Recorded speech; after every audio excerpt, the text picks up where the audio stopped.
हमारी संस्कृति, हमारी पहचान। यज्ञ, योग, आयुर्वेद सदा रहे हमारे साथ।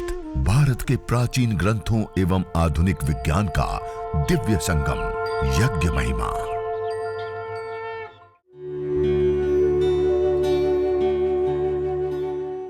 भारतीय संस्कृति में यज्ञ, योग एवं आयुर्वेद जैसी अमूल्य विद्याएं हैं, जिसका मूल है वेद। इतिहास की ओर दृष्टि डालें तो भगवान राम, भगवान कृष्ण से लेकर राजा महाराजाओं, ग्रामवासियों व अरण्यवासी ऋषियों की कुटियों तक नित्य व नैमित्तिक यज्ञों का प्रचलन देखने को मिलता है। यदि हो सके तो जो स्नान वाले जल है, तो पहले तो आप किसी पात्र में, छोटे पात्र में उस भस्म को आप डुबा कर रख लें या कपड़े से बांधकर करीब 5 से 10 ग्राम उस भस्म को बांधकर आप उस एक मग्गे पानी में आप डुबा कर रख लें करीब 5-6 घंटे। फिर उस जल को स्नान वाले जो बड़े टब के पानी है उसमें रख लें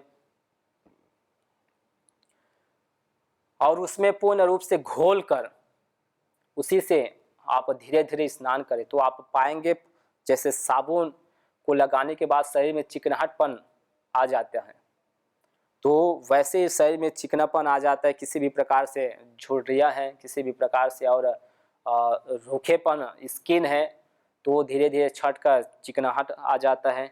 और कुछ ही समय में आप पाएंगे कि किसी भी प्रकार से यदि दांत खाद खुजली है या अन्य और जो एक्जिमा सोरायसिस जैसी समस्या है, फंगल इन्फेक्शन की समस्या है, तो उसमें अत्यधिक लाभ मिलता है। तो आप ये भी प्रयोग कर सकते हैं।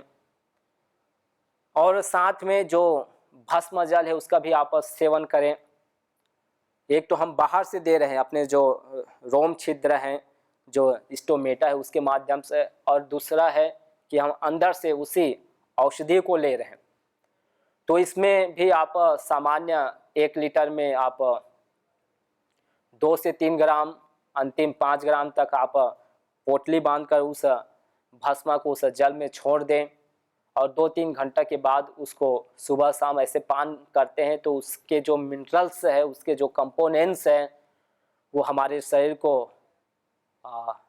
मिलता है। और जब मिलता है तो हमारा शरीर जो है और प्रतिरोधक क्षमता हमारे शरीर में बढ़ती जाती है, जिससे कि उस रोग से लड़ने का सामर्थ्य हमारे अंदर आ जाता है। तो इस प्रकार से स्किन की समस्या यदि हो तो आप भस्म, फिर जो धूम है तो हम जो पतंजलि के अपने योगा ग्राम है वहाँ पर हम धूम स्नान करते हैं। जैसे स्टीम किया जाता है, स्टीम बॉक्स में बिठा दिया जाता है और जो औषधियाँ हैं उनके भाप के माध्यम से शरीर में पसीना लाया जाता है। तो वैसे ही उस बॉक्स में हम जो औषधीय चर्म रोग के लिए जो बताई गई है उनको इसी प्रकार से अंगारे में डालकर हम वहीं रख देते हैं और खुले कपड़े उनको बिठा देते हैं। तो जो औषधि वायु है उनके पूर्ण रूप से शरीर में लगता है तो उससे पसीना भी आता है और जो रोम छिद्र है वो पूरा खुल जाता है। उसके माध्यम से जो औषधीय जो वायु वो प्रवेश कर किसी भी प्रकार से इन्फेक्शन है, किसी भी प्रकार से रोग है, सफ़ेद दाग जैसे, तो उसमें भी अत्यधिक लाभ मिलता है। परंतु ये निरंतरता की बात है, हमको निरंतर करना होगा। प्रतिदिन कम से कम आधा से 1 घंटा जब इस प्रकार से हम धूम स्नान करेंगे, आप अपने घर में भी यदि आपके पास बॉक्स ना हो तो आप इस प्रकार से छोटे कुंड या धूप दानी जो मिट्टी के पात्र है या अन्य जो भी पात्र हो उसमें अंगारे ले ले हवन कुंड से, और उसी जो चर्मेष्टि या त्वक कांति या चर्म के लिए जो भी औषधि उसको आप उसमें धुनी दे दें और कोई भी एक गर्म वस्त्र ओढ़ लें आप, और गर्म वस्त्र ओढ़कर आप बैठ जाएं और जो धुआं है उसको शरीर में लगने दें। तो इस प्रकार से आप 15 से आधा घंटा करते हैं तो उससे भी शरीर में वो लगता है रोम छिद्र सारे खुलते हैं, तो उससे भी आप अपने घर बैठे जो चर्म रोग है उनको आप दूर कर सकते हो। तो ये धूम स्नान, फिर जो भस्म का सेवन है, लेपन है, भस्म जल का पान है, तो ये सभी आपको मैंने बताया कि किस प्रकार से आप ये भस्म स्नान कर सकते हैं। और एक और बात है कि आप सूखे भी लगा सकते हैं। किसी के शरीर में यदि कच्ची या सूखी नहीं है, गीली है, खुजली जो है, या उसमें किसी भी प्रकार से पिंपल्स निकल रहे हैं, किसी भी प्रकार से उसमें ब्लडिंग हो रही है, या अन्य और मवाद आदि निकल रहे हैं, तो उसमें आप सूखे भस्म को आप लेपन कर सकते हैं, तो उससे भी अत्यधिक लाभ मिलता है। तो इस प्रकार से आप ये जो भस्म है, भभूत है, उसका आप उपयोग लें। ये सभी जो सामग्री आपको बताया अलग अलग रोगों के अनुसार से, तो आप ये अपने घर में भी तैयार कर सकते हैं और घर के आप स्वयं वैद्य बन सकते हैं। पहले प्राचीन काल में हर घर में एक वैद्य हुआ करता था, जिनको सभी प्रकार के औषधीय ज्ञान होता था कि उसको कैसे सेवन करना है, उसका कैसे पान करना है, उसको काढ़े बनाकर कैसे लेना है, वटी बनाकर उसका कैसे सेवन करना है, फिर उसको हवन में डालकर कौन से रोग में किस प्रकार के सामग्री को धुनी लें, तो उन सभी का ज्ञाता प्रत्येक घर में होता था। और उनके साथ साथ प्रत्येक घर में एक यज्ञशाला होती थी। जब मंदिर इस प्रकार से आप देख रहे हैं चारों ओर नहीं होते थे प्राचीन काल में, तो हर घर एक यज्ञशाला होती थी, हर घर एक मंदिर के रूप में यही यज्ञ बसेरा करता था, जिसके माध्यम से हम अपने कार्यों को प्रारंभ करते थे। जो भी हम कार्य प्रारंभ करने जाते थे तो उससे पहले हम यज्ञ करते हैं। इसीलिए आप देखते हैं 16 संस्कार की जो चर्चा हम कहीं ना कहीं सुनते रहते हैं, गर्भाधान से लेकर अंत्येष्टि तक, जात कर्म संस्कार कराते हैं, नाम कर्म संस्कार कराते हैं, विवाह संस्कार, तो सभी संस्कारों में यज्ञ होता ही है। यज्ञ पूर्वक ही ये सभी संस्कार किए जाते हैं। और इसके अलावा और अन्य जो वार्षिक वर्षगांठ मनाते हैं, शादी के सालगिरह मनाते हैं, फिर कोई और अलग अलग किसी पर्व विशेष पर, रामनवमी पर, अन्य दीपावलियों पर, जन्माष्टमी पर,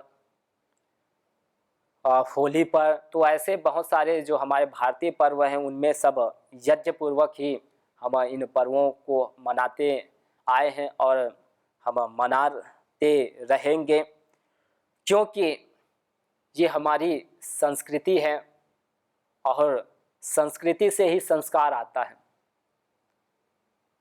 और जैसी हमारी संस्कृति होती है वैसा ही हमारा संस्कार बनता है। जिस व्यक्ति को गलत संस्कार मिलता है, जिस व्यक्ति को अशुभ संस्कार मिलता है, अशुभ विचार मिलता है, तो वो व्यक्ति वैसे ही अशुभ कार्यों में प्रवृत्त होता है और उसका परिणाम हम देख रहे हैं। चारों ओर आतंकवाद जैसी स्थिति, चारों ओर माओवाद, भोगवाद, फिर नक्सलवाद, तो ये स्थिति जो बनी, ये सब इसका जो मूल कारण है वो गलत संस्कृति के कारण है। और गलत संस्कृति के कारण से गलत संस्कार पड़ा उनका। तो हम याज्ञिक संस्कृति से जुड़े, हम भारतीय संस्कृति से जुड़े, तो भारतीय संस्कृति से जब जुड़ते हैं तो उसका संस्कार फिर स्वार्थ के लिए नहीं होता, उसका संस्कार फिर निस्वार्थ के लिए होता है, परमार्थ के लिए होता है, जिसमें हम देख रहे हैं अनेक क्रांतिकारियों को, अनेक ऋषि मुनियों को, जिन्होंने अपने जीवन को संपूर्ण राष्ट्र के विकास के लिए समर्पित कर दिए।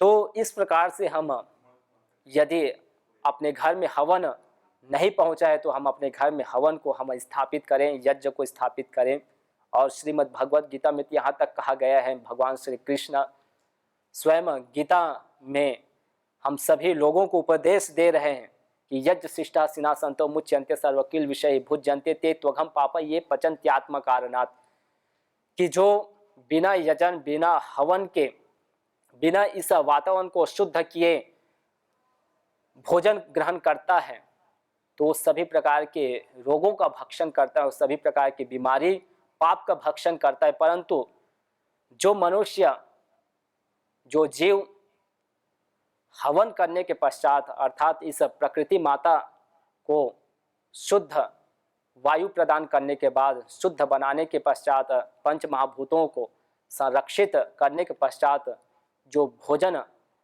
अन्न प्राशन करता है, भोजन ग्रहण करता है, तो सभी प्रकार के पुण्यों का उपभोग करता है, वो सभी प्रकार के आरोग्य नैरोग्य निरामय स्वास्थ्य को वो प्राप्त करता है। तो इसीलिए हम यज्ञ करें और यज्ञ पूर्वक ही अपने कार्यों को हम बढ़ाएं। तो इस प्रकार से अपनी संस्कृति रही है कि हम प्रत्येक कार्यों को यजन पूर्वक करें, हवन पूर्वक करें। तो आपको मैं बता रहा था कि कैसे अपने हम घर में यज्ञ को प्रवेश करें।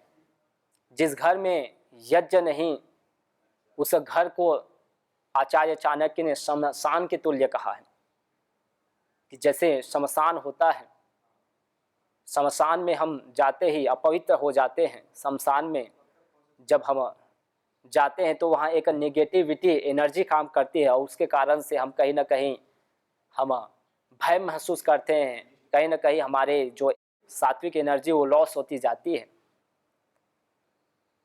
परंतु उसी को जब हवन के साथ जोड़ दिया जाता है, अंत्येष्टि, जिसमें हम मंत्रोच्चारण के साथ, जिसपे हम सामग्रियों के साथ जब उस भस्मांतम शरीर को हम जलाते हैं, उसको हम जब भस्मीभूत करते हैं तो उससे भी एक सुगंध वातावरण बन जाता है। तो हमारा शरीर भी यज्ञमय हो जाता है, हमारे शरीर के एक एक पार्ट। तो मैं बता रहा था कि हम अपने घर में यज्ञ को बसाएं और यह कहा गया है कि जिनके घर में हवन होता है, जिनके घर में यज्ञ होता है, तो उनके घर को कहा गया है कि वो साक्षात देवालय बन जाता है। नित्य यज्ञाग्नि का धान जहाँ धरती का है स्वर्ग, वहाँ कि सारे धरती के जो सुख है, वैभव है, संपत्ति है, वो उनके घर में आ जाती है। सभी प्रकार की जो सुख समृद्धि है उनके जीवन में आ जाती है। तो हम यज्ञ को अपने घर में बसाएं और इसीलिए कहा गया कि हम संकल्प लें कि बिन बाती न दीप जले होए न देहली उजारा, ऐसे बिन योग यज्ञ के होए न दुख छुटकारा। हो संकल्प योग यज्ञ का, रहे न दुख से मारा, हो समृद्ध तन मन धन से, ऐसा हो भारत हमारा।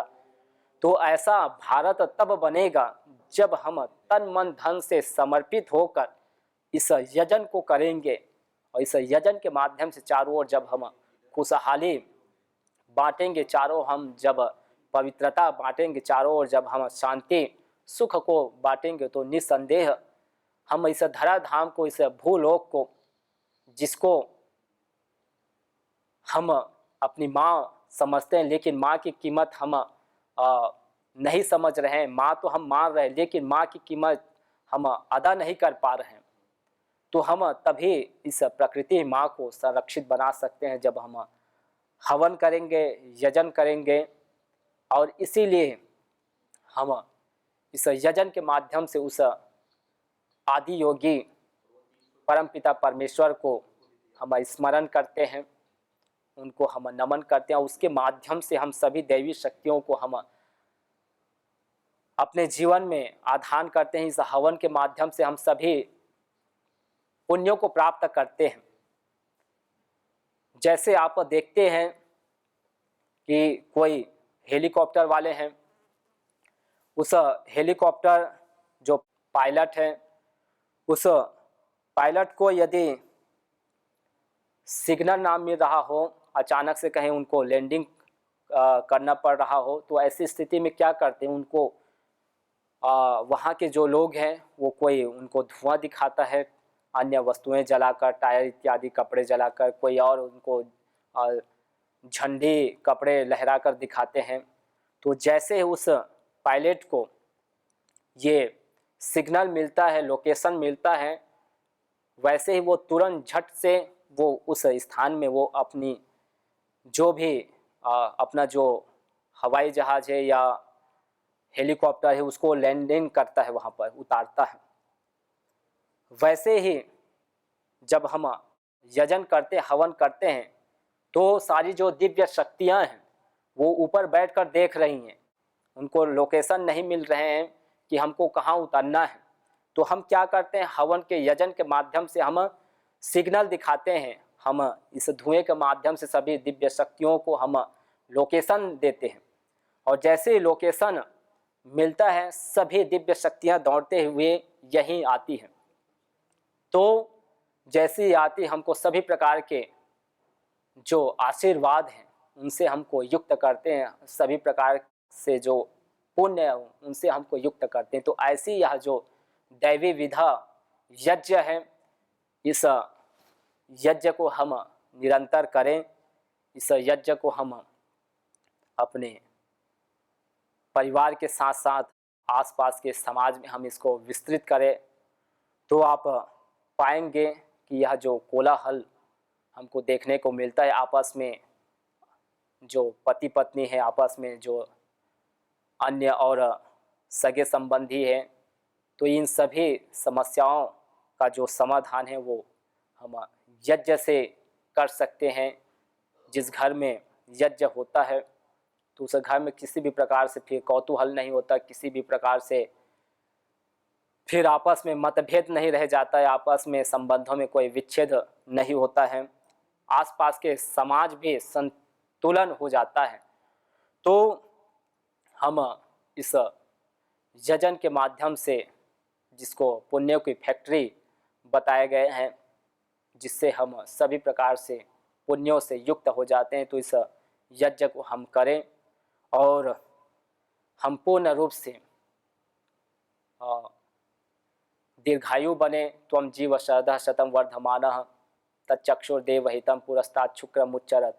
यह जो वैदिक सूक्ति गान की गई है तभी चरितार्थ होगा कि हम 100 वर्ष तक अपने इस मुख से बोल पाएँ, नासिका से सूंघ पाएँ, आँखों से देख पाएँ, कानों से सुन पाएँ, और अपने हाथ पैरों से हम चल पाएँ, कर्मों को कर पाएँ, मन से विचार कर पाएँ। ये तभी होगा जब हम निरंतर यज्ञ करेंगे, अग्निहोत्र हवन करेंगे, जब निरंतर हम यज्ञ के साथ साथ योग, आयुर्वेद, यह जो त्रिवेणी संगम है इसका भी हम पालन करेंगे, तो निस्संदेह कभी हमको फिर इधर उधर भटकने की आवश्यकता नहीं पड़ेगी, कभी भी हमको अस्पताल जाने की आवश्यकता नहीं पड़ेगी। हम अपने घर को ही हम अस्पताल बना सकते हैं, हम अपने घर को ही चिकित्सालय बना सकते हैं, और ये हमको दिए हुए हैं, हमारी परंपरा ही है। आप देखिए, हम मसाले के रूप में सभी औषधियों का हम सेवन करते हैं, और उन्हीं को यदि हम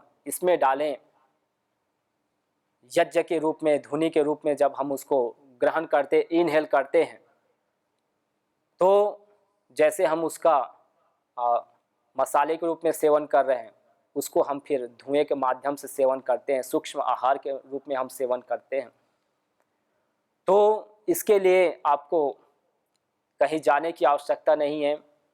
आपके पास हल्दी है, तेजपत्र है, दालचीनी है, फिर तुलसी है, नीम पत्र है, गिलोय है, तो ऐसे बहुत सारी औषधियाँ हैं जिसको आप सामग्री के रूप में यूज कर सकते हैं। मुनक्का है, मिश्री है,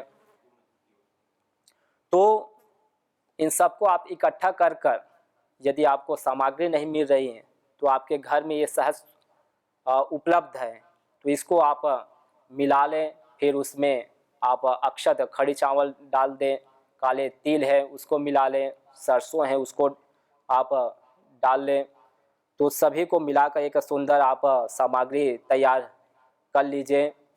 और प्रतिदिन आप इस प्रकार से हवन करें 10 से 15 मिनट, और अंगारे में फिर उसी सामग्री को आप डालकर धुनी करें और फिर उसके पश्चात आप प्राणायाम करें। तो इससे हम अपने शरीर के साथ साथ अपने घर को, अपने आसपास के वातावरण को हम पूर्ण रूप से शुद्ध बनाते हैं, हम औषधि गुणों से युक्त करते हैं, पुष्टिवर्धक बनाते हैं, रोगनाशक बनाते हैं, हम सुगंधमय बनाते हैं। तो ऐसा वातावरण बनाने का कोई साधन है तो वो यज्ञ है। तो इसलिए आइए हम इस यज्ञ से जुड़े, इस भारतीय संस्कृति से जुड़े और अपने यह जो मनुष्य चोला गात्र हमने जो लिए हैं इसको हम सार्थक करें। तो इस प्रकार से आप इस कार्यक्रम में बने रहें। यज्ञ महिमा, जिसके माध्यम से हम यज्ञ की महिमा को जानते हैं, उनकी वैज्ञानिकता को, उनकी शास्त्रीय महिमा को और उनकी उपयोगिता को व्यवहार में कि कैसे हम उसको उपयोग लेकर हम अपने आंतरिक उन्नति कर पाएँ, बाह्य उन्नति कर पाएँ। तो इस यज्ञ माध्यम से हम अपनी संस्कृति को बना कर रखें। तो यह जो कार्यक्रम विशेषकर जो हमारे नेपाल के सभी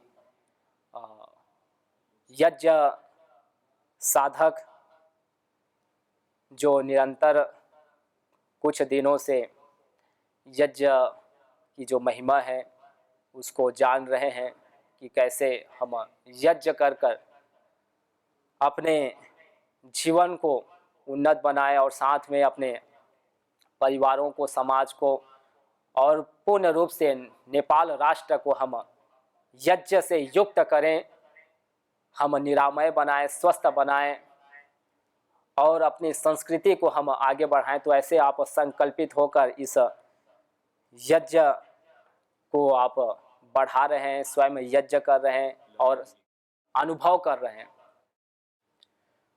तो आइए शांति पाठ करेंगे। जैसे थल में शांति, जल में शांति, गगन में शांति, वन उपवन में शांति, तारे सितारे में शांति, सूर्य में शांति, पिंड से लेकर ब्रह्मांड तक में सर्वत्र शांति शांति। तो वही शांति हमारे जीवन में आए। वनस्पतियों में, पेड़ पौधों में जो शांति, वही शांति हमारे जीवन में आए। सभी हमारे जीवन की समुन्नति, विकास के लिए उपयोगी हो, सहायक बने। तो शांति पाठ करेंगे दोनों हाथ जोड़ते हुए, लंबे श्वास भरकर ओम के उच्चारण के साथ। ओम शांति का हो।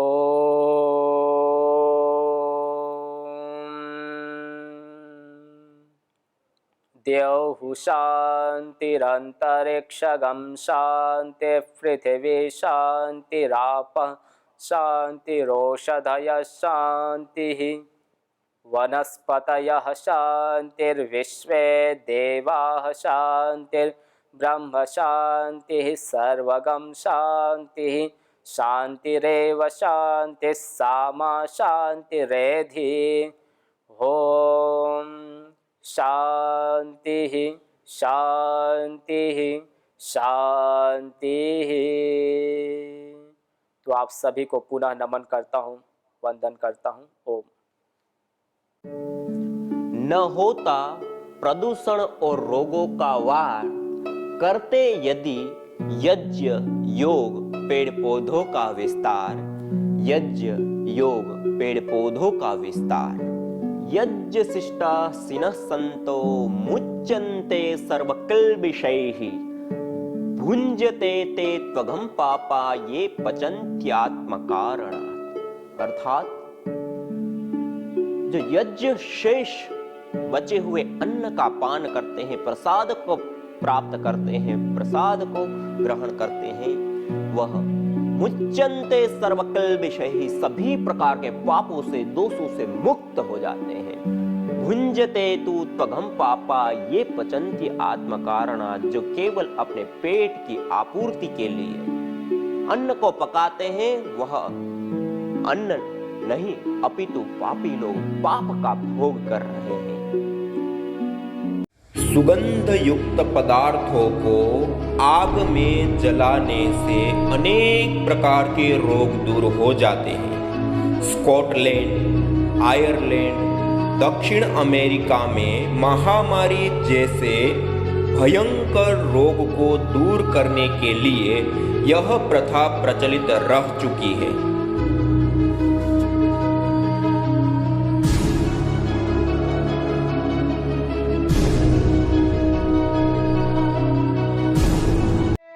यज्ञ भारतीय संस्कृति की मुकुटमणि है, प्रतीक है, मूल है। मानव जीवन के हर पहलू के साथ यज्ञ जुड़ा हुआ है, चाहे वह संस्कार, चाहे पूजा पाठ या फिर पर्व से लेकर हर शुभ अशुभ अवसरों में भी यज्ञ करने की सार्वभौमिक, वैज्ञानिक एवं पंथ निरपेक्ष पावनी परंपरा रही है। आइए हम संकल्प लें, संसार के श्रेष्ठतम कर्म यज्ञ को अपनाएं। पिंड और ब्रह्मांड में संतुलन कायम करने वाले यज्ञ को अपने जीवन का अभिन्न अंग बनाएं एवं प्रकृति मां के प्रति अपने ऋणों को अदा करें। विश्व स्वास्थ्य का एक नारा, यज्ञ से होगा